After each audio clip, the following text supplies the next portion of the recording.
ജീവിക്കാൻ വേണ്ടി ആഹാരം കഴിക്കുന്നവരുണ്ട്. ആഹാരം കഴിക്കാൻ വേണ്ടി ജീവിക്കുന്നവരുമുണ്ട്. രണ്ടും വ്യത്യസ്തമായ കാഴ്ചപ്പാടുകൾ. അതെന്തു തന്നെ ആയാലും ആഹാരം കഴിക്കുമ്പോൾ ചിലതു മറക്കരുത്. ഒന്നാമത്തേത് നന്ദിയോടെ കഴിക്കുക എന്നതാണ്.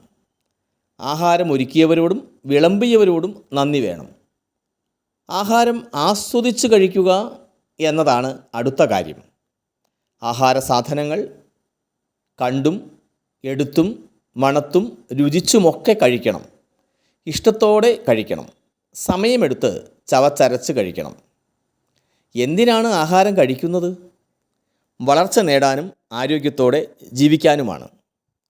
ഈ വിചാരത്തോടെയാവണം ആഹാരം കഴിക്കേണ്ടത്. ആഹാരത്തിലൂടെ നേടുന്ന ഊർജം ശരീരത്തിന് കരുത്തു പകരും.